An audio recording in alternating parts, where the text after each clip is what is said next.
Hey guys, it's Sam for Digital Meat, and in this RealFlow for Cinema 4D tutorial we're going to be looking at the Crown Daemon. Now I apologise if I sound a little bit weird. I've not been very well over the last few days, so that's why. Okay, so in my scene you can see that I've already got a RealFlow stack in here, and there's no emitter, there's nothing in there. I've got this container object. If I just hide this, this is my container, and it's already got a volume tag on it, and this is my fill object. So this is what I'm going to be filling. This is the object I'll be filling with particles using the fill emitter. Now if you don't know what I'm talking about, you'll probably want to go back through my tutorials. So if you can do that two ways. You can go to my YouTube channel and go to playlists and find RealFlow C4D, and it's in order, so the oldest will be at the bottom. So this is the beginning, the basic and the emitters, and I work through some of the demons. I also cover the collider tag and the viscous solver, the mesher, that kind of thing. So if you're not familiar with this, I'd go back through those tutorials. You can also find it on my website as well. If you go to the tutorial page and then filter by RealFlow Cinema 4D, you'll find them all here. Okay, so let's get on with this. The Crown Daemon. What is the point? What does it do?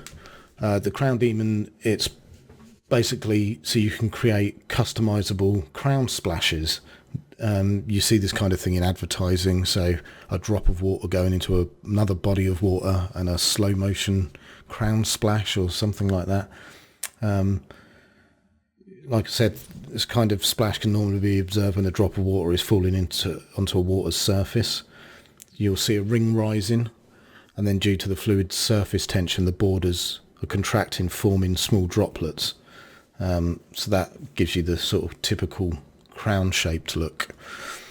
So let's have a look at that and how we can how we can achieve that. First things first, I'm going to need to fill this object with fluid. So let's do that. Let's go to RealFlow, Emitters Fill, and we've got this emitter now, and it's also created this fluid. And if we go into our emitter, it's already set to fill. Yeah, I chose fill, and it's asking for a body, so that'll be this fill object. So I'm going to drag that in, and I'm just going to hide the fill object because we don't need to see that. And as you can see, we can see our particles now. You may not be able to, so I'm going to go to fluid, display, and then the size of the particles in the editor I'm going to crank up to 5 so you guys can see them. I'm also going to I think alter this slightly as well, just so that the colours happen a little bit quicker with the speed, and it should make it more visible for you guys as well. So if I hit play, you can see the particles contract, and that's the surface tension sort of doing that. But they're kind of floating, and that's because there's no gravity in the scene. So let's go to RealFlow, Demons, Gravity, and now they should fall. Oh, but they're not colliding with our container. So I've got my volume tag, which I've already set up the way I want it, but we need to add a collision tag. So if you right click, RealFlow tags, collider, that should do the job for us. And now they should collide with our object. Beautiful. And just to check the everything's the way we need it. We've got a solid inside. That should do us for now. Okay. You probably want some more particles in here because it's not going to accurately describe our crown. So let's go to fluid. There we go. So here at resolution, this is basically the density of particles within the fill size. So let's crank this up to 8. Maybe that will be a little bit better for us. There we go. We've got a lot more fluid particles going on now. It also improves the mesher when you come to do that if you've got more particles. So in fact, I'm just going to test this out at this level, and then I'll crank the resolution up for a better simulation. I think I'm going to need an initial state as well, because this falls like this, and that actually might counteract the crown splash, because as it's trying to force water up, these are falling. So I need an initial state. So let's play it to the point where we think, yeah, that's settled enough, so maybe there. And then I'm going to go to my fluid, in fact we're already there, and say create initial state and use initial state, and then go back to the beginning, and it shouldn't move. So now we've got our initial state for our fluid.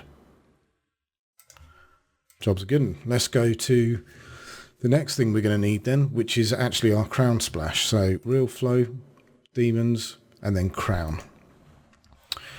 Ooh, now that's quite big. You can see that it's not fitting in the confines of our fluid, so we may need to resize this slightly. So let's go to crown, object, and then I'm just going to take this down so it's 100 by 100 by 100. Keep doing that. There we go. So that's a little bit more manageable. I'm just going to go to our side view, and you can see the bottom of the crown is actually sat outside of our container. So I'm just going to drag this up and put it into the middle of our fluid there. So now it should be able to access the fluid particles. So let's just play this and see what we get. Okay, we get a slight jump in water, in fluid even. I'm actually going to hide the crown so it's not getting in the way, so we can see what happened there.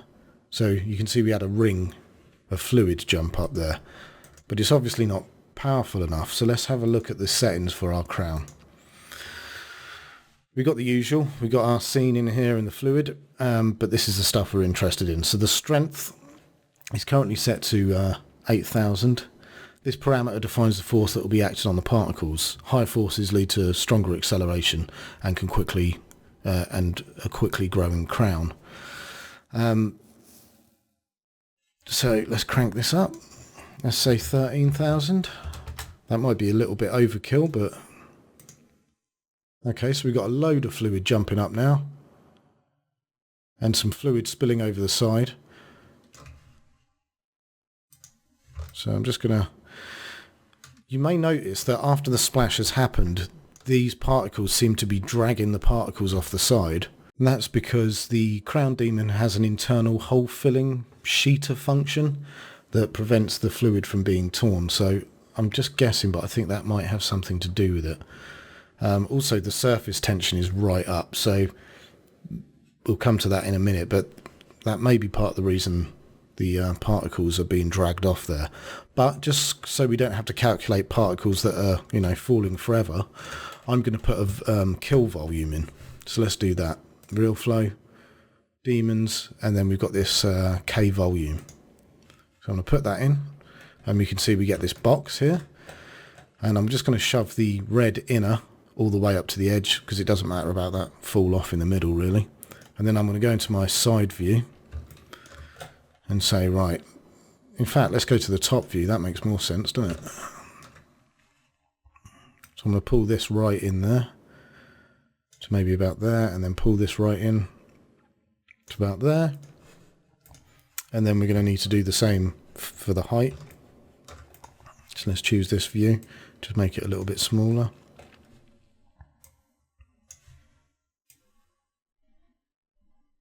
And we'll put that there. So any fluids coming over will get killed off. Let's go back. Okay. So now we've got this set up, we don't need to see it. So let's just hide that from the editor. It doesn't get rendered anyway, so you don't need to worry about that. And let's replay. We get our splash. This stuff goes over the side. And it gets killed off, which is good. That's what we're looking for, just to make sure there's nothing leaking through the bottom. A couple of particles there. In fact, let's see if the particles are actually living inside the... Okay, everything looks good. Nothing's been forced through by the looks of things. We've got a couple of wayward particles. Maybe here. But nothing too drastic. I'm just going to check the other side. Yeah, I think we can live with most of this. But to make sure, what I might do is go into our scene, go to the solver, and take off the auto parameters, and just say the minimum substats is 3 and the max substats is 3. So that might solve those issues we were getting with bleeding particles. Might be enough, might not be. I think we're okay. So let's go back to our view and just have a look. I think we're going to need a lot more resolution on this. Oh god, look at all those particles spilling over the edge. But for now, we're just going to go through the settings. So that's the strength dealt with. You know, it's self-evident. Now, the creation time. It's here you can specify the point in time when the demon will start to form the crown splash. So it's at 0 at the moment. So you put this up and you can have, you know, 5, 5.2. 5 what though? This is actually measured in seconds. So the creation time, if I set it to 1, will be at 1 second. So this will play through its frames until it reaches, you know, 1 second. So let's give that a go. Nothing. Boom. So we can actually dictate when its creation time is, which is pretty good. So I'm going to leave that at 1 second. The acting time. This value is the time in seconds during which the demon force or strength, so this strength value is the amount of time that this strength is applied to the demon. So it starts at 1 second because of this creation time, and then its acting time is 0.1 of a second. So we can actually make this longer or shorter. So with higher values, the crown will be higher as well because its force is acting upon the fluid for a longer amount of time. It does say in the documentation, please be aware that this parameter is very sensitive. So the acting time is set to 0.1 at the moment. Let's put it to 0.5 and see what happens.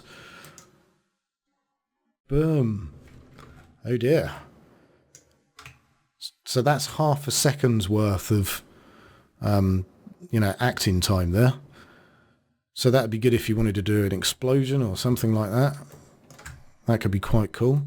In fact, you can do the same thing as well. Let's put the acting time back to what it was, 0.1. You can do the same thing with the strength as well. So if I crank this up to 28,000, bang. So I suppose you could simulate, you know, a lot of stuff. If you're wondering why it's getting cut off so cleanly at the top, is because that's where my kill volume is. So if I actually altered this, you could see the more natural fall off of this. So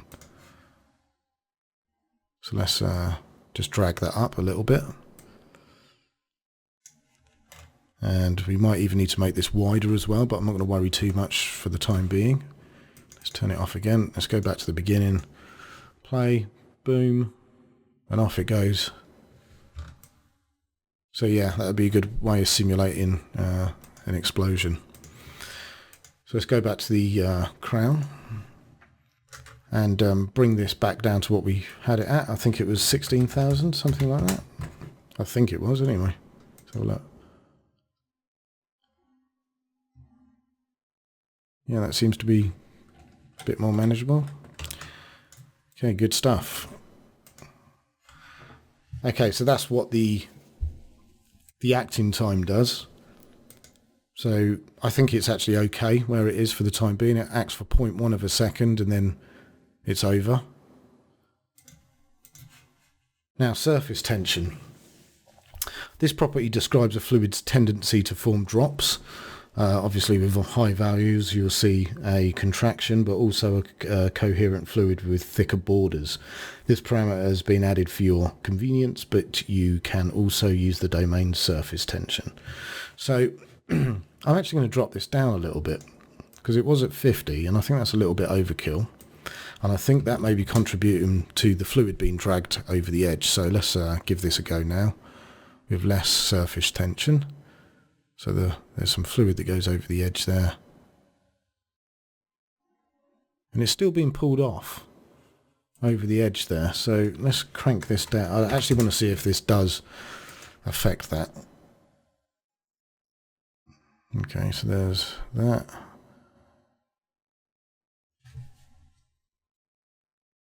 Yeah, it doesn't seem to be having too much of an effect there.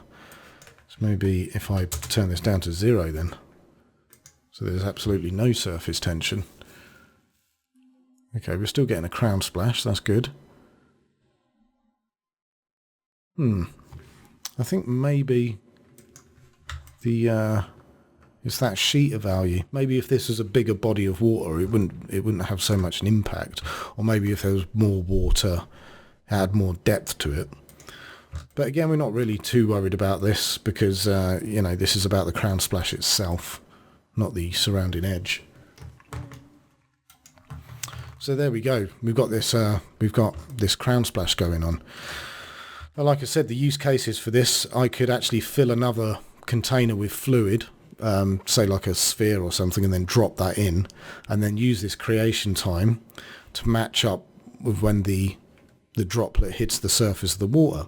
I can say, right, at that time, that's when this needs to go off, and then I get maximum control about what my crown looks like. And the reason that we can control what the crown looks like is because of, I'm just going to turn this back on again, is because of some of these other settings. So we've got spike count. At the moment it's set to 5, and that's the sort of tendrils coming off here. So this area of the crown is a bit more uniform, and these will actually will have spikes coming off of it. So it's 5 at the moment, let's set that to 7, and then replay our simulation. Boom. And you can see that we've got our spikes 1, 2, 3, 4, 5, 6, 7 somewhere. Well, there should be one there as well, I think, but you get the idea. That's the crown spikes there. And the width, you're probably thinking this is the width of the crown itself, but it's not. It's the width of the wall of fluid. So let's isolate this for a moment. You can see this ring here, and you can see this ring on the inside. Now this is the width. It's currently set at 10 centimeters, but if I make it bigger, you can see that that's a lot thicker now. Now if I go back, what this means is you'll get a thicker splash, and the wall of the splash will be thicker. So let's play this back. Boom, there you go. You can see it's a lot thicker than it was before. It's definitely taken a lot more fluid up with it.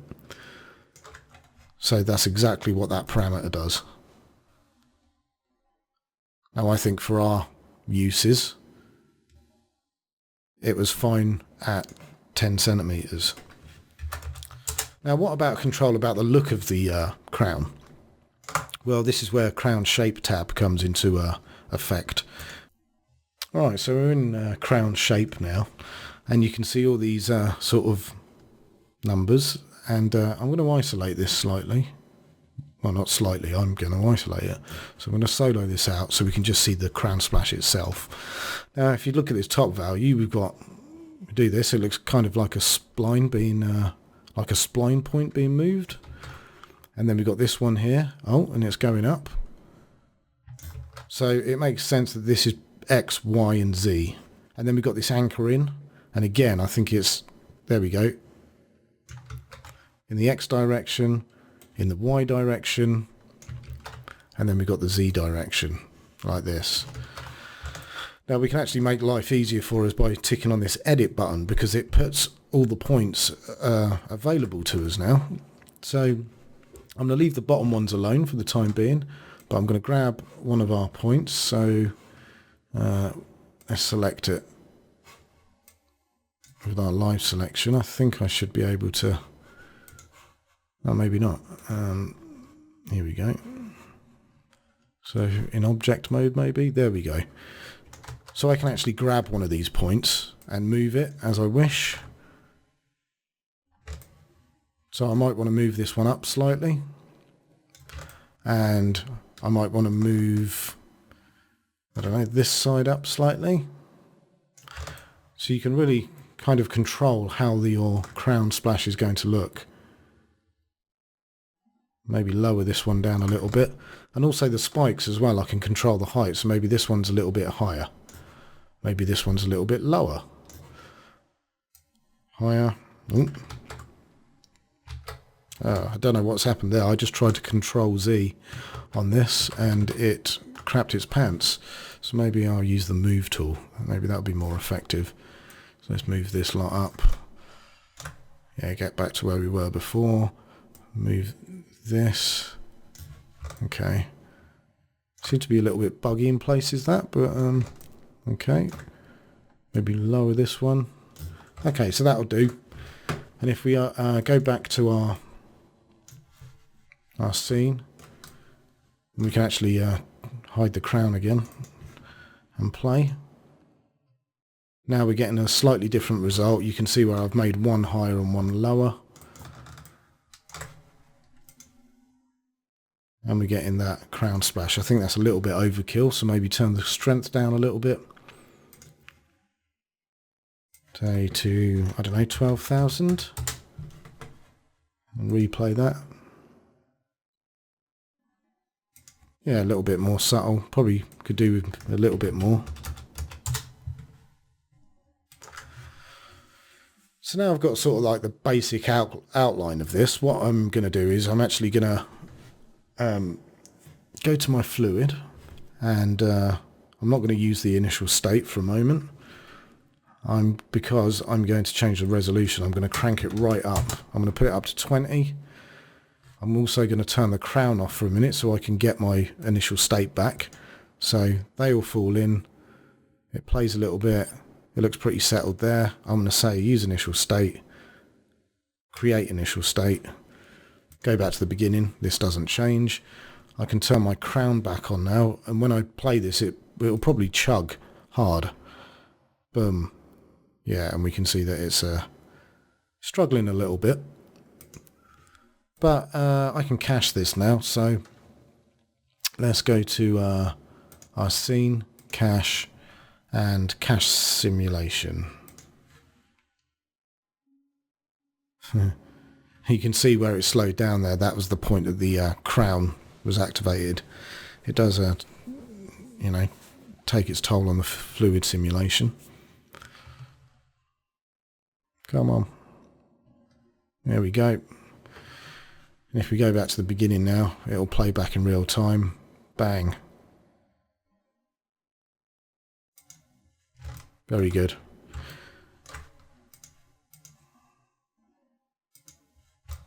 And there we got our crown splash. Now, the scale of my scene is, you know, it's massive. So something like this isn't a very good description of a droplet falling into water because it's very big. But, you know, if you shrunk the whole thing down, you'd have to crank your resolution up and all that kind of stuff. So I just thought I'd do it like this. But, yeah, that's pretty much the long and short of it, guys. That's how the Crown Daemon works. And I think I may do project-based tutorial using that in the future. Okay, thanks for listening, guys. Sorry about the voice. If you want to check out digitalmeat.uk, that would be great. You can also follow me on social media, Facebook, Twitter, and Google+. And if you'd like to support Digital Meat, you can find my Patreon page. There'll be a link in the description and on screen at the end. Okay, thanks. Bye.